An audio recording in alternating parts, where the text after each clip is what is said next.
Hello दोस्तों, नमस्कार। एक बार फिर से आप सभी का स्वागत है आपके अपने यूट्यूब चैनल विवा करियर एकेडमी पे। और आज हम पॉलिटी के बारे में बात करते हैं।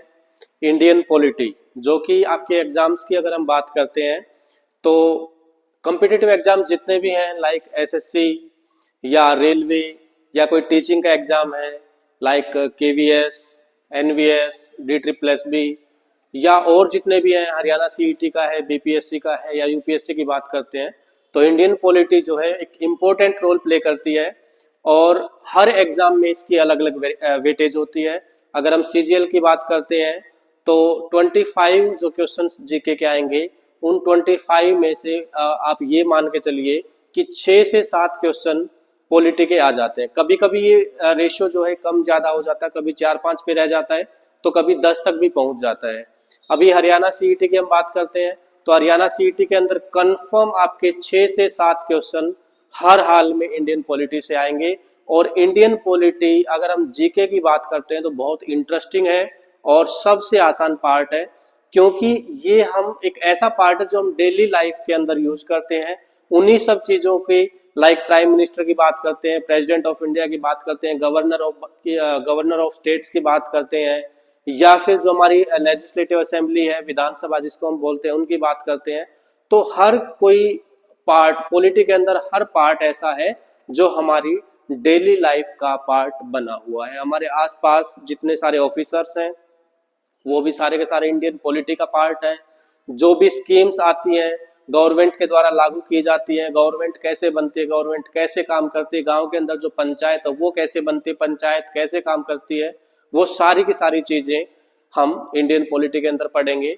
तो शुरू करेंगे हम कि शुरुआत कैसे हुई।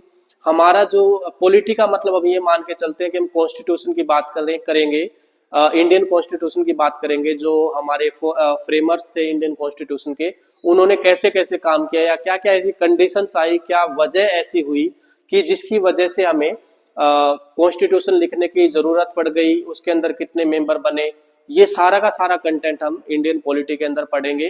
तो एक एक करके मैं आपको ये बताता हूँ कि हम पॉलिटी के अंदर कौन कौन सी चीजें पढ़ेंगे और सबसे इम्पोर्टेंट कौन सी होगी।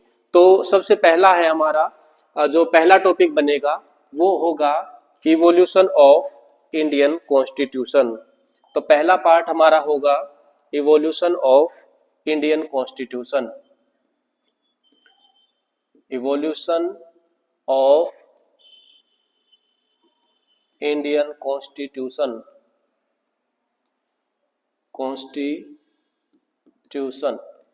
दूसरा जो हमारा पार्ट होगा वो हमारी कॉन्स्टिट्यूएंट असेंबली से रिलेटेड होगा कि कैसे हमने इंडियन कॉन्स्टिट्यूशन को बनाने के लिए जो हमारी कॉन्स्टिट्यूएंट असेंबली जो बनी थी उसका फॉर्मेशन कैसे किया। तो नेक्स्ट हमारा पोर्शन होगा कॉन्स्टिट्यूएंट असेंबली, या फिर हम इसको ये कह सकते हैं making of the Indian constitution. Making of the constituent assembly. Constituent assembly. और ये दोनों ही पार्ट हमारे सबसे इंपॉर्टेंट रोल प्ले करेंगे कॉन्स्टिट्यूएंट असेंबली के लिए, कॉन्स्टिट्यूशन बनाने के लिए। और फिर ये क्या क्या सोर्सेज हमने कॉन्स्टिट्यूशन को बनाने के लिए यूज किए, कहाँ कहाँ से हमने आइडियाज लिए कि कौन सी चीज हमारे कॉन्स्टिट्यूशन के अंदर होनी चाहिए, हमारे देश के जो लोग हैं उनके लिए कौन सा पार्ट सबसे इम्पोर्टेंट होगा। हमने अब बहुत सारे राइटर्स, बहुत सारे इंडियंस ऐसा कहते हैं कि हमारे इंडिया का जो कॉन्स्टिट्यूशन है वो फ्रेमर्स ने कॉपी किया है अदर कंट्रीज से। तो बेटा ऐसा बिल्कुल भी नहीं है कि हमारा जो कॉन्स्टिट्यूशन है वो कॉपी है, कॉपी बिल्कुल भी नहीं है। हमने सिर्फ आइडियाज लिए हैं अलग अलग कंट्री के कॉन्स्टिट्यूशन से पढ़ के।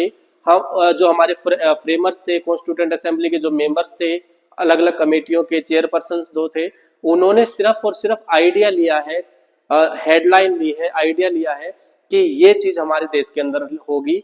एग्जाम्पल के तौर पर हम फंडामेंटल राइट्स की बात करते हैं तो फंडामेंटल राइट का जो आइडिया है ये हमने अमेरिका से लिया है, यूनाइटेड स्टेट्स ऑफ अमेरिका से लिया है।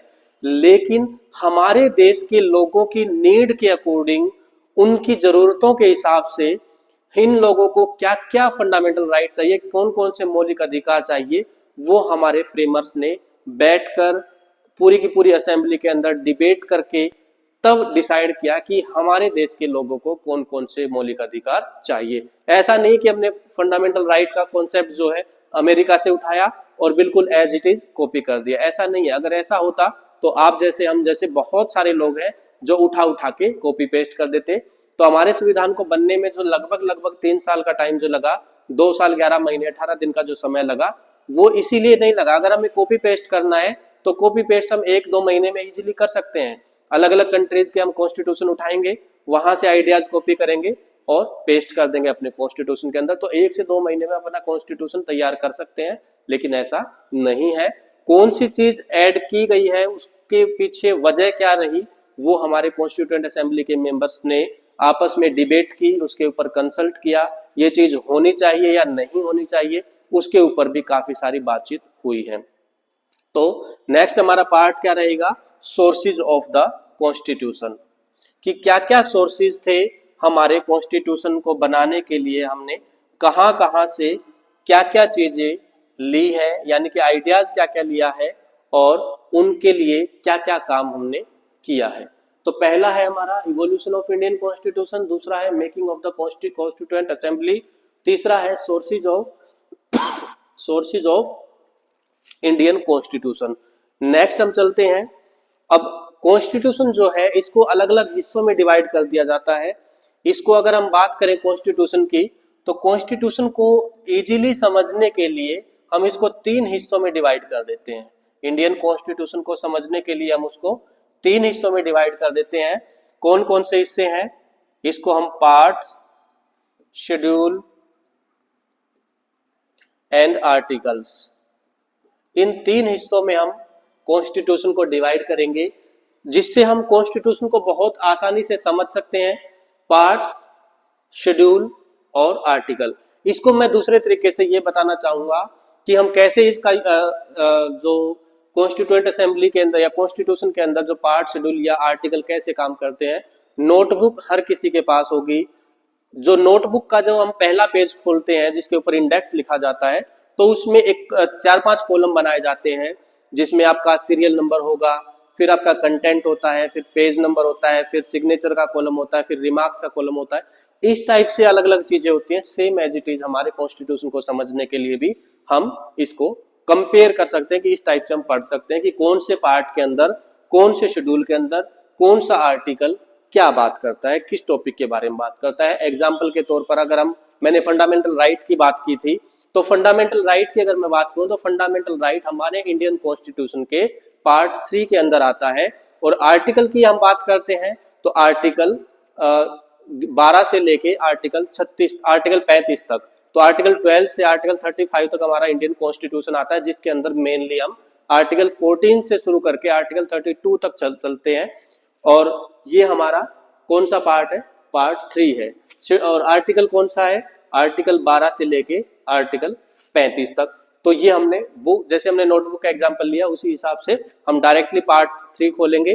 पार्ट 3 में ढूंढेंगे फंडामेंटल राइट, और जो भी हमें पढ़ना है, मान के चलते हैं कि हम डिस्क्रिमिनेशन की बात करें, discrimination on the basis of caste, discrimination on the basis of religion, discrimination on the basis of region और place of birth, discrimination on the basis of race, discrimination on the basis of gender. तो यहाँ discrimination के 5 ground मैंने discuss किए हैं।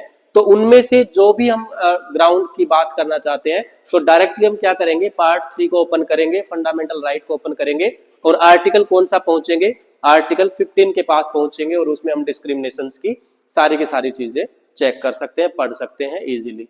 तो हमारे constitution को समझने के लिए हमने उसको 3 हिस्सों में डिवाइड किया, पार्ट्स, शेड्यूल एंड आर्टिकल्स। तो जो चौथा हमारा पॉइंट है वो इंपॉर्टेंट पार्ट्स, शेड्यूल, आर्टिकल्स। बेटा ऐसे तो हमारे कॉन्स्टिट्यूशन के अंदर बहुत सारे आर्टिकल्स हैं। जब भी हमें जरूरत पड़ती है, हमारी सोसाइटी को जैसे जैसे जरूरत पड़ती है, हम कॉन्स्टिट्यूशन के अंदर अमेंडमेंट करते हैं। जो हमारी एग्जीक्यूटिव है, लेजिस्लेटिव है, जुडिशरी है, उन तीनों के आपस में तालमेल के साथ हमारे पास कोई ना कोई नई चीज आई जाती है। तो इस हिसाब से तो हमारे जो आर्टिकल्स हैं बहुत सारे बढ़ जाते हैं, लेकिन हमें एग्जाम पॉइंट ऑफ व्यू से सारे के सारे आर्टिकल्स पढ़ने की जरूरत नहीं है।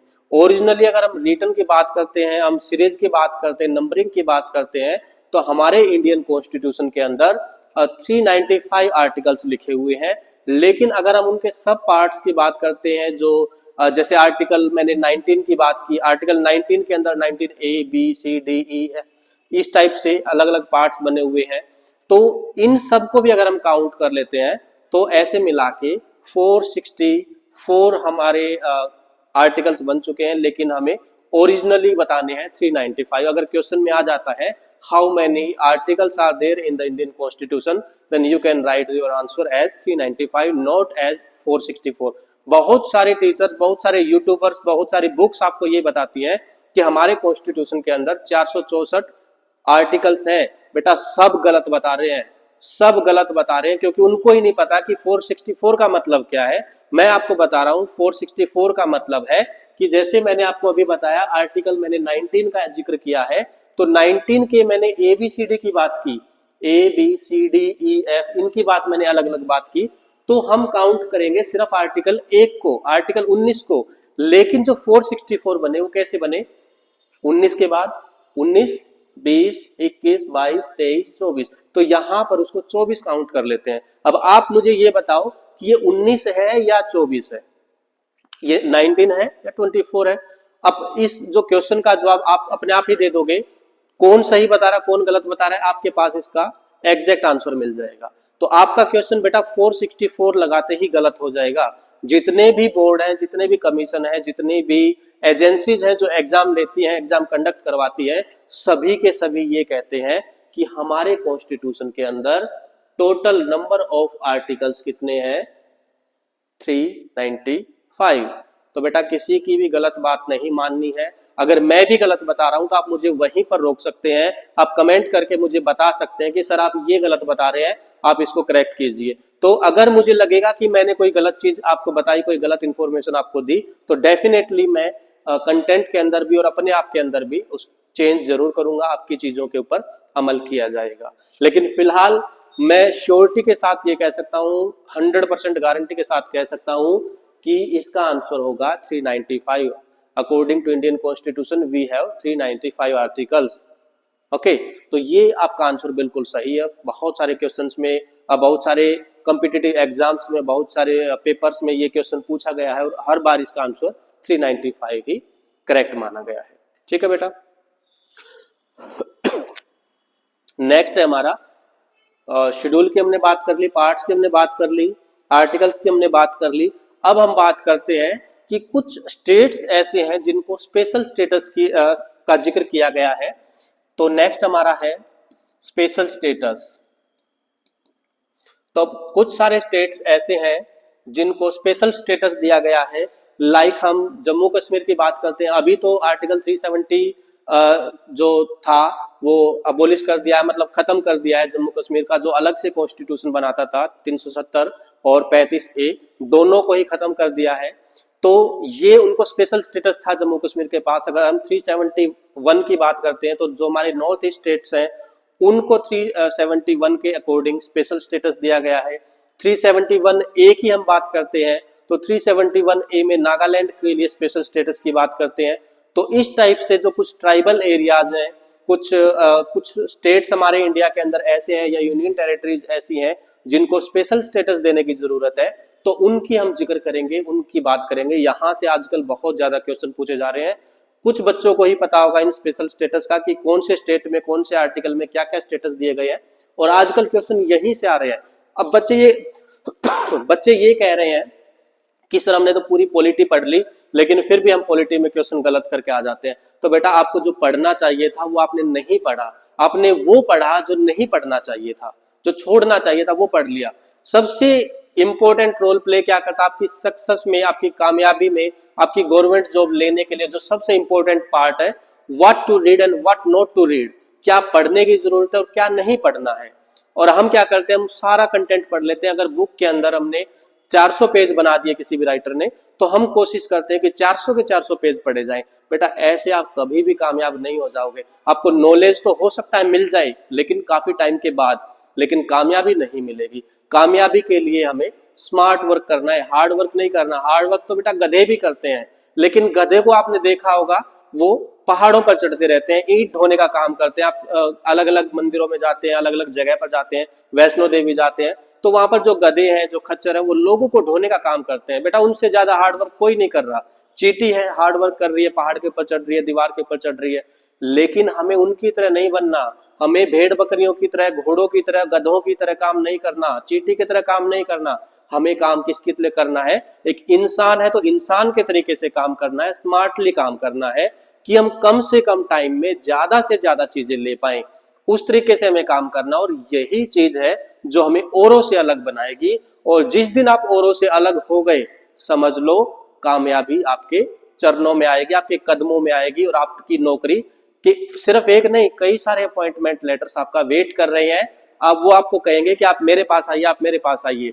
वो आपके स्मार्ट वर्क की तरह से, जहां भी आप स्मार्ट वर्क करेंगे, आप हर जगह अपने आप को हाईलाइट करवा देंगे, अपने आप को ये कह सकते हैं कि आप छा जाएंगे, पॉपुलर हो जाएंगे। लेकिन किससे काम करना है? दिमाग से काम करना है बेटा। दिमाग का यूज करके हमें स्मार्टली काम करना है। हाथ पैर इनका यूज कम करना है, हार्ड वर्क कम करना है, भाग दौड़ कम करनी है। 400 पेज नहीं पढ़ने। उस 400 पेज में से बेटा मुश्किल से 150 पेज ऐसे हैं, 150 पेजेस ऐसे हैं जो पढ़ने हैं, जो इंपॉर्टेंट है आपके एग्जाम पॉइंट ऑफ व्यू से। और ये आपको कौन बताता है? ये वही बता सकता है या तो जिसने बहुत ज्यादा मेहनत की है, स्ट्रगल किया है, अपने लाइफ के जो इंपॉर्टेंट फेजेज होते हैं उसमें जिसने स्ट्रगल किया है, या तो वो बता सकता है, या जिसने बहुत ज्यादा असफलताएं प्राप्त कर ली, जो बहुत बार फेलियर रह चुका, वो आपको बताएगा कि क्या क्या कमियां उन्होंने की, जिसकी वजह से उनको नौकरी नहीं मिली, जिसकी वजह से वो औरों से पीछे रह गए, और क्या कमी नहीं करनी। अब उस कमी को अगर आप दोबारा करेंगे तो बेटा डेफिनेटली आप औरों से पीछे रह जाएंगे। हमें दूसरों की गलतियों से सीखना है, ना कि खुद ठोकर मार के गलती करनी है। अब मुझे पता है कि मेरे आगे जो जा रहा है वो ठोकर लगते गिर रहा है, तो जरूरी नहीं है बेटा मैं भी ठोकर मारूं और वहीं गिर जाऊं। मुझे देखना है कि उसने वहां पर ठोकर लगी है, ठोकर लगने की वजह से वो गिर गया, तो मुझे वहां आंख खोलकर चलना पड़ेगा, और उस पत्थर से या जो भी चीज से टकरा रहा है उसके ऊपर से कवर करना, क्रॉस करना पड़ेगा, ताकि मैं उस गलती को रिपीट ना करूं और कामयाबी से बिना गिरे हुए उससे आगे निकल जाऊं। ठीक है बेटा, तो हमें स्मार्टली काम करना है, स्पेशल स्टेटस की बात करनी है। उसके बाद उसके बाद हम बात करते हैं फेडरलिज्म की। उसके बाद हम बात किसकी करते हैं? फेडरलिज्म की। हमारे जो गवर्नमेंट है यहाँ पर फेडरलिज्म की हम बात करते हैं। फेडरलिज्म का मतलब है जब पावर को डिवाइड कर दिया जाता है, किसने? दो या दो से ज्यादा पार्ट्स के अंदर पावर को डिवाइड किया जाता है, जिसमें एक तो हमारी सेंट्रल गवर्नमेंट होगी, तो दूसरी प्रोविंशियल गवर्नमेंट या रीजनल गवर्नमेंट या स्टेट गवर्नमेंट हो सकती है। लाइक हम अपने इंडिया की हम बात करते हैं, इंडिया के साथ साथ हम कंटेम्प्रेरी वर्ल्ड की भी बात करते हैं, यानी कि कंपैरेटिव पॉलिटिक्स की बात करेंगे। अलग अलग कंट्रीज में क्या होता है, अगर हम अपने इंडिया के अंदर बात करते हैं, इंडिया के अंदर हम फंडामेंटल राइट्स की बात करते हैं, तो इंडिया के अंदर कौन कौन से फंडामेंटल राइट्स हैं, क्या क्या बता रहे हैं, और सेम ऐसे ही अमेरिका या ब्रिटेन में उसी टाइम पर जो फंडामेंटल राइट्स हैं वो क्या क्या बताते हैं, तो हमें कंपेयर करना है दोनों के बीच में। अगर हम कंपेयर करके पढ़ेंगे तो बहुत जल्दी चीजों को ग्रैप्स कर सकते हैं और चीजों को आसानी से समझ सकते हैं। तो फेडरलिज्म मैंने बताया जब पावर को डिस्ट्रीब्यूट कर दिया जाता है, डिवाइड कर दिया जाता है। उसके बाद है बेटा parliamentary form of government. Parliamentary form of government, इसकी हम बात करेंगे कि पार्लियामेंट के अंदर जो पार्लियामेंट्री फॉर्म ऑफ गवर्नमेंट है ये क्या होती है, पार्लियामेंट बनती कैसे है, पार्लियामेंट में कैसे कैसे काम किया जाता है, जो लोकसभा है, राज्यसभा है, प्रेसिडेंट है, उनकी हम बात करेंगे। उसके बाद हम बात करेंगे parliamentary committee. Parliamentary committee, parliamentary committee, इनकी हम बात करेंगे कि पार्लियामेंट के अंदर कौन कौन सी कमेटी है, कौन सी कमेटी के अंदर कितने मेंबर्स होते हैं, कैसे कैसे वो इलेक्ट होते हैं। आजकल यहां से भी क्वेश्चन आता है। अब जो भी आप देख रहे हैं, जो भी व्यूअर्स अभी हैं, जो स्टूडेंट आप इस वीडियो को देख रहे हैं, मुझे आप ये बताओ कि अगर आप कंपटीशन एग्जाम की तैयारी कर रहे हैं तो क्या आपने पार्लियामेंट्री कमेटी के बारे में ढंग से पढ़ा? क्वेश्चन बेटा आता है, बहुत बार आया। मैं अगर ये कहूँ पिछले 3-4 साल के एग्जाम्स को उठाऊं तो मैं ये कह सकता हूं कि पॉलिटी से जब भी क्वेश्चन आया, पार्लियामेंट्री कमेटी से क्वेश्चन आया है। जब भी मैंने पॉलिटी का क्वेश्चन उठाया, स्पेशल स्टेटस से क्वेश्चन आया है। और आप यही चीजें छोड़ देते हैं। आप कॉम्पिटिटिव एग्जाम्स की दुनिया में जब आते हैं, अलग अलग कोचिंग सेंटर्स को ज्वाइन करते हैं, यूट्यूब वीडियोज को देखते हैं, ऑनलाइन कोर्सेज परचेज करते हैं, और मैं ये कह रहा हूं, दावे के साथ मैं ये कह रहा हूं कि 90% जो टीचर्स हैं वो ना तो स्पेशल स्टेटस के बारे में बताते, ना ही आपको पार्लियामेंट्री कमेटी के बारे में बताते। वो क्या करते हैं, ऊपर ऊपर से हल्का हल्का बता के और निकल जाते हैं, अपना पीछा छुड़वा लेते हैं ताकि बच्चे इसमें ज्यादा इंटरेस्ट ना ले। और क्वेश्चन वहीं से आ रहे हैं, आप देखोगे क्वेश्चन वहीं से आ रहे हैं बेटा। तो आपकी भी गलती है, आपके मेंटर की भी गलती है। आप दोनों को अवेयर होने की जरूरत है। मैं ये नहीं कह रहा कि मैं ही सही हूं, लेकिन मैं ये बता रहा हूं कि आप कहां गलत हैं। मैं अपने आप को सही प्रूव नहीं कर रहा, मैं ये बता रहा हूं कि आप क्या गलती कर रहे हैं। आप जो गलती कर रहे हैं वही आपके ठोकर का काम कर रही है, आपकी लाइफ में ठोकर का काम कर रही है। आपको ठोकर से बचना है बेटा, हमें ठोकर लगाकर वहीं नहीं गिरना, आगे बढ़ना है। और अगर हम आगे नहीं बढ़ेंगे तो दुनिया हमें पीछे खींचने के लिए तो बैठी है। कहते ना कि 4 लोग क्या कहेंगे, 4 लोग यही कहेंगे, देखो इसको, ये था जो अपने आप को ये कहता था कि मैं बनूंगा इंस्पेक्टर, मैं बनूंगा सब इंस्पेक्टर, मैं बनूंगा आईएएस आईपीएस। देखो आज हमारे बीच में ही काम कर रहे हैं। 4 लोग आपको गालियां दे सकते हैं, 4 लोग आपकी पैर पकड़ के पीछे खींच सकते हैं, 4 लोग कंधे पे आपको उठा के शमशान घाट पहुंचा सकते हैं, 4 लोग आपको कामयाब कभी नहीं कर सकते बेटा। 4 लोग सिर्फ आपको क्रिटिसाइज कर सकते हैं। तो हमें उसी चीज का पार्ट नहीं बनना, हमें उससे बचना है, ओवरकम करना है। तो चलो आगे बढ़ते हैं। नेक्स्ट हम क्या क्या कवर करेंगे, नेक्स्ट हम कवर करेंगे एग्जीक्यूटिव।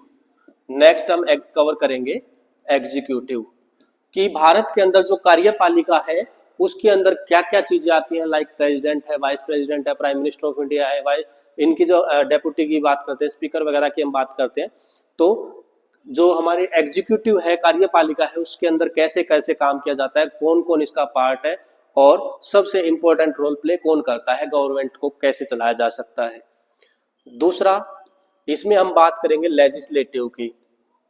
लेजिस्लेटिव का मतलब है विधान पालिका, या विधायिका भी इसको बोल देते हैं, विधान पालिका भी बोल देते हैं, इंग्लिश में लेजिस्लेटिव बोलते हैं। तो इसके अंदर हम बात करेंगे लोकसभा की, राज्यसभा की, स्टेट असेंबली में बात करते हैं लेजिस्लेटिव असेंबली की एंड लेजिस्लेटिव काउंसिल की। हर स्टेट में लेजिस्लेटिव काउंसिल नहीं होती, कुछ स्टेट में लेजिस्लेटिव काउंसिल, जैसे मैं बताऊं आपको कि 6 स्टेट्स में लेजिस्लेटिव काउंसिल है, जिसमें बिहार, उत्तर प्रदेश, कर्नाटक, महाराष्ट्र, आंध्र प्रदेश, तेलंगाना, ये 6 स्टेट्स हैं जहां पर लेजिस्लेटिव काउंसिल है। और बाकी सभी स्टेट्स में लेजिस्लेटिव असेंबली है। तो जिस भी स्टेट्स में दोनों की दोनों हो, यानी कि लेजिस्लेटिव असेंबली भी और लेजिस्लेटिव काउंसिल भी, उनको कहते हैं हम बाईकैमरल। और जिसमें सिर्फ लेजिस्लेटिव असेंबली है उसको हम कहेंगे यूनिकैमरल स्टेट। ओके बेटा, तो लोकसभा राज्यसभा की हमने बात की, स्टेट लेजिस्लेटिव असेंबली और लेजिस्लेटिव काउंसिल की बात की। उसके बाद हम बात करेंगे आगे जाके जुडिशरी। जुडिशरी मतलब न्यायपालिका। और ये तीनों को ऑर्गन ऑफ द गवर्नमेंट का नाम दिया जाता है, organ of the government, 3 organs of the government. यही तीनों चीजें हैं जो हमारी सरकार को चलाती हैं। तो आगे हमने तीसरा पार्ट कवर किया जुडिशरी। जुडिशरी मतलब न्यायपालिका, जहां पर हम न्याय के लिए जाते हैं। जब भी हमारे साथ इनजस्टिस होता है तो अपने फेवर में, अपने लिए जस्टिस की जब हम बात करते हैं तो इसको उसके लिए हमें जुडिशरी के अंदर जाना पड़ता है, जुडिशरी की हेल्प लेनी पड़ती है। और भारत में जो जुडिशरी है उसको हम 3 पार्ट में डिवाइड करते हैं, supreme court, high court and subordinate court. तो बेटा ये हमारे 3 जुडिशरी के पार्ट हैं, सुप्रीम कोर्ट, हाई कोर्ट और सबऑर्डिनेट कोर्ट। नेक्स्ट हम पढ़ेंगे इसमें फंडामेंटल राइट्स। अब ऐसा नहीं कि जैसे मैं बता रहा हूँ इसी स्टेज में पढ़ेंगे, ये ऊपर नीचे हो सकते हैं। कि जैसे अगर हम बात करते हैं एग्जीक्यूटिव की तो पार्ट 5 के अंदर आता है, यानी कि यूनियन गवर्नमेंट की हम बात कर रहे हैं तो यूनियन गवर्नमेंट बेटा पार्ट 5 के अंदर आता है। आर्टिकल 52 से लेके और 148 तक या 151 तक ये आता है। तो इस टाइप से। और अगर हम फंडामेंटल ड्यूटी राइट्स की बात करें तो ये पार्ट 3 में आता है। तो ये अलग अलग है, सीरीज वाइज अलग अलग हो सकते हैं। तो मैं आपको सिर्फ टॉपिक बता रहा हूँ कि क्या क्या टॉपिक हम पॉलिटी के अंदर कवर करेंगे। तो हम क्या पढ़ेंगे, फंडामेंटल राइट्स की बात करेंगे। फंडामेंटल राइट्स के बाद हम पढ़ेंगे fundamental duties. Fundamental duties, fundamental duties के साथ साथ हम पढ़ेंगे आगे directive principle of state policy. Directive principle of state policy, directive principle of state policy, principal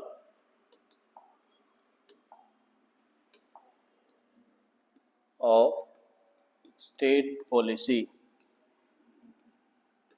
उसके बाद बेटा हम पढ़ेंगे directive principle of state policy का मतलब आप समझ जाते होंगे। फंडामेंटल राइट मैंने बता दिया था, फंडामेंटल ड्यूटीज जो मौलिक कर्तव्य, जैसे गवर्नमेंट ऑफ इंडिया ने हमें बाय बर्थ कुछ राइट्स दिए हैं कि हम इन राइट्स का यूज कर सकते हैं अपनी लाइफ के लिए, तो ऐसे ही गवर्नमेंट ने हमारी कुछ ड्यूटीज भी बनाई है कि as a citizen of India we have to follow some of the distinguished duties for the welfare of the country. हमें हमारे अपने देश की जो धरोहर है, हमारे जो देश की अलग अलग चीजें हैं उनको बचाने के लिए, लाइक इन्वायरमेंट है, वाइल्ड लाइफ सेंचुरीज हैं, नेचुरल जो हमारे स्पीसीज हैं, प्लांटेशंस हैं या हेरिटेज साइट्स हैं, इन सब को हमें बचाने की जरूरत है। तो ये हमारा कर्तव्य बनता है, ये हमारी ड्यूटी बनती है। तो सरकार ने हमें ये भी दी है कि आपको ये भी करना चाहिए। और जब स्टेट गवर्नमेंट आपको कुछ राइट्स देती है, आपके लिए कोई स्कीम लागू करती है, तो वो बन जाता है आपका डीपीएसपी। हम सिटीजन की बात करेंगे। सिटीजनशिप अमेंडमेंट एक्ट आया था अभी, सिटीजनशिप अमेंडमेंट बिल बना था, तो उसकी भी हम बात करेंगे, सिटीजनशिप की भी बात करेंगे। हम इसके अंदर पंचायती राज की बात करेंगे। पंचायती राज इंस्टीट्यूशन, पीआरआई सिस्टम भी बोल देते हैं इसको, कि हमारे इंडिया के अंदर जो लोकल गवर्नमेंट है, जो कि गांधी जी चाहते थे कि भारत के अंदर पंचायत भी बननी चाहिए, यानी कि लोकल गवर्नमेंट भी बननी चाहिए, लेकिन उस टाइम पर कुछ इश्यूज की वजह से या कुछ डिबेट की वजह से जब हमारा कॉन्स्टिट्यूशन बना तो पंचायती राज को इंक्लूड नहीं किया गया था। लेकिन लगातार इसके ऊपर बातें चलती रही, इसके ऊपर काम चलता रहा और लास्ट में हमें 73rd अमेंडमेंट के अंदर पंचायती राज इंस्टीट्यूशन हमारे कॉन्स्टिट्यूशन के अंदर जोड़ दिया गया था। तो पंचायती राज के साथ साथ म्युनिसिपैलिटीज भी इसी का पार्ट है, वो मैं अलग से नहीं लिखूंगा। इसके बाद हम इलेक्शन कमीशन की बात करेंगे। अब अलग अलग टाइम पर हमारे देश के अलग अलग पार्ट में इलेक्शन होते रहते हैं। कभी हमारे लोकसभा के इलेक्शन चलते हैं, राज्यसभा के इलेक्शन चलते हैं, इनडायरेक्टली एमएलए यानी कि लेजिस्लेटिव असेंबली के इलेक्शन चलते हैं। तो वो कौन कौन कंडक्ट करवाता है, कब कब ये होते हैं, क्या क्या प्रोसेस है, क्या क्या चीज़ें इसके अंदर फॉलो की जाती हैं। जो अभी हम अगर बात करें इलेक्शन कमीशन की, तो हमारे लोकसभा के अंदर एक बिल पास हुआ है जिसके अंदर पूरे देश के लिए एक इलेक्शन होगा, वन नेशन वन इलेक्शन। जो एक ही साथ में इलेक्शन होगा, लोकसभा का इलेक्शन हो या लेजिस्लेटिव असेंबली का इलेक्शन हो, हर स्टेट में एक साथ इलेक्शन होगा। जो अभी अलग अलग स्टेट्स में अलग अलग होता था, जैसे अभी रिसेंटली हरियाणा में हुआ, हमारे जम्मू कश्मीर के अंदर हुआ, अभी दिल्ली में होने वाला है, राजस्थान में हुआ, छत्तीसगढ़ में हुआ, इस टाइप से अलग अलग स्टेट्स में होता रहता है। तो अब सभी का इलेक्शन एक साथ होगा। तो ये बिल पास हो चुका है, वन नेशन वन इलेक्शन। तो इलेक्शन कमीशन की हम बात करेंगे, फिनेंस कमीशन की हम बात करेंगे। हमारे देश में जो पैसा आता है वो पैसा कैसे आएगा, कौन कौन उस पैसे को डिस्ट्रीब्यूट करता है, क्या क्या फेजेज हैं, क्या क्या स्टेप्स हैं कि पैसे को यूज किया जाएगा किसी भी स्कीम्स के लिए। और हम इसमें देखेंगे आगे पंचायती राज हो गया, इलेक्शन कमीशन, फिनेंस कमीशन। अब हम इसमें आगे देखेंगे इमरजेंसी प्रोविजन। इमरजेंसी प्रोविजन जो कि जर्मनी से लिया गया है। 3 टाइप की इमरजेंसी होती है, national emergency, president rule and finance emergency. तो किस टाइम पर किस किस कंडीशंस की वजह से कौन सी इमरजेंसी कब लगेगी, कौन लगाएगा, ये हम इमरजेंसी प्रोविजन के अंदर देखेंगे। इसके बाद हम प्लानिंग कमीशन की बात करेंगे, जो कि अभी प्लानिंग कमीशन को रिप्लेस करके नीति आयोग आ चुका है। प्लानिंग कमीशन जिसको नीति आयोग ने रिप्लेस किया है, तो इसके बारे में पढ़ेंगे। नीति आयोग क्या होता है, कौन इसको चेयरमैन इसका कौन है। उसके बाद हम बात करेंगे एनडीसी। एनडीसी मतलब national development council. National development council, इसकी बात करते हैं। यहां से भी क्वेश्चन आता है। और अगर हम इसमें और आगे बात करें, अटॉर्नी जनरल ऑफ इंडिया, इसकी भी बात करेंगे। एजी, ओजी, सुनोजी, लोजी, तो सारे जी आएंगे यहाँ पर। सीएजी, सीएजी मतलब कंट्रोलर ऑडिटर जनरल, इसकी फुल फॉर्म आ जाती है बहुत बार एग्जाम के अंदर, controller auditor general of India. Controller auditor general of India, इन सब चीजों की। तो ये कुछ सिलेबस मैंने आपको बताया है कि कौन कौन से टॉपिक हम अपनी आने वाली वीडियो के अंदर, जो पॉलिटी की जो सीरीज चलेगी, जिसको मैं ये कह सकता हूं कि रामबाण सीरीज बनेगी आपकी। ये शुरू से लेके पार्ट 1 से लेके ये आपकी रामबाण सीरीज चलेगी पॉलिटी के लिए, और मैं ये गारंटी के साथ कह सकता हूं। और इसमें अगर हम बात करें आगे और भी कंटेंट की अगर हम बात करते हैं, तो पॉलिटी से रिलेटेड जो हमारी करंट अफेयर जो बनती है, डेली न्यूज जो बनती है, उनको भी हम डिस्कस करेंगे। और इंटरनेशनल रिलेशंस जो हैं, जो हमारे दूसरे देशों के साथ संबंध है, कैसे कैसे संबंध है किस देश के साथ, तो उनकी भी हम बात करेंगे। तो ये जो पॉलिटी के लिए हमने जो रामबाण सीरीज शुरू की है, जो कल से शुरू हो रही है, अभी मैंने सिर्फ आपको टॉपिक्स बताए हैं, कंटेंट बताया कि क्या क्या चीजें हम कवर करेंगे, किस किस तरीके से कवर करेंगे, वो आप देख सकते हैं। तो ज्यादा से ज्यादा संख्या में मैं चाहूंगा कि ये वीडियो शेयर हो जाए, और कॉम्पिटिटिव एग्जाम्स की दुनिया में जितने भी बच्चे हैं, हमारे देश के अंदर कई लाख बच्चे हैं, जो कई लाख भी शायद मैं कम कह रहा हूँ, करोड़ों की संख्या में बच्चे ऐसे हैं जो कॉम्पिटिटिव एग्जाम्स की तैयारी कर रहे हैं, और सही गाइडेंस ना मिलने की वजह से वो गवर्नमेंट जॉब है उससे वंचित रह जाते हैं। कुछ ना कुछ वजह रह जाती है, किसी का कोई इश्यू है तो किसी का कोई इश्यू है, तो हम आपके लिए हर टाइप से सपोर्ट करने के लिए खड़े हैं। आपको किसी भी टाइप की हेल्प चाहिए, आप हमसे कांटेक्ट कर सकते हैं, कमेंट सेक्शन में बता सकते हैं। आपको जिस भी टाइप की हेल्प चाहिए, हम उसके लिए रेडी हैं। हम चाहते हैं कि भारत का हर युवा, भारत का हर नौजवान अपने मुकाम को हासिल कर पाए, अपने लक्ष्य को हासिल कर पाए। उसके लिए हमें जितनी कुर्बानी देनी है हम देंगे, हम उसके लिए तैयार खड़े हैं, आपके अपने हैं। जो भी चाहिए हमसे लो, लेकिन आगे बढ़ो। मैं ये कभी नहीं चाहूंगा कि कोई भी भारत का कोई भी बच्चा, कोई भी नौजवान पीछे रह जाए किसी दूसरे से, या किसी दूसरे को देखकर जलता रहे कि काश मैं भी वहां होता। तो ये जो काश वर्ड है, ये हमें बिल्कुल खत्म करना है। मैं आप सभी का हाथ पकड़कर आगे खींचने के लिए तैयार खड़ा हूं, और मेरे साथ कौन कौन चलना चाहता है इस मुहिम के अंदर, आपकी आजादी के अंदर। मैं आपको रोशनी दिखाने के लिए एक लैंप लेके आपके आगे चल रहा हूं। मैं आपको सिर्फ रास्ता दिखा सकता हूं, चलना बेटा आपको ही है। मैं आपको कंटेंट बताऊंगा कि ये करना है, उसकी रिवीजन आपको करना है, उसके बारे में और भी ज्यादा जो आपको पढ़ने की जरूरत है, जो एमसीक्यूज है, प्रैक्टिस आपको और ज्यादा करनी है। कंटेंट आप मुझ पे छोड़ दो, कंटेंट मैं आपको 100% वेरीफाइड और जो ऑथेंटिक सोर्स है वहीं से कंटेंट प्रोवाइड कराऊंगा। ऐसे नहीं है कि एरा गैरा नत्थु खैरा कहीं से भी उठाया और आ गया, ऐसा नहीं किया जाएगा। औरों की तरह हम काम नहीं करेंगे, आपके लिए आपका अपना बनकर काम करेंगे, आपकी सक्सेस के लिए, आपकी सफलता के लिए काम करेंगे। तो बेटा बस मैं अब इतना ही कहूंगा, वीडियो ज्यादा लंबी ना हो जाए। तो आपको अभी अपने शब्दों को विराम देते हुए मैं यही कहूंगा कि आप आगे बढ़ो, हम उससे भी आगे खड़े हैं। आपको सफलता के रास्ते पे चलाने के लिए, मोटिवेट करने के लिए, लैंप दिखाने के लिए, गाइड करने के लिए हम खड़े हैं। चलना बेटा आपको ही पड़ेगा। हम आपका सहारा बन सकते हैं, आपका हम सफर बन सकते हैं, सफर आपको ही तय करना है। तो वीडियो देखने के लिए धन्यवाद, आप सभी का बहुत बहुत शुक्रिया। वीडियो आपको कैसी लगी आप मुझे कमेंट सेक्शन में ज़रूर बता सकते हैं। वीडियो अच्छी लगी है तो आप लाइक ज़रूर करना, अपने दोस्तों के साथ शेयर ज़रूर करना। अगर आपने चैनल को अभी तक सब्सक्राइब नहीं किया है तो चैनल को भी जल्दी से जल्दी सब्सक्राइब कर लीजिए।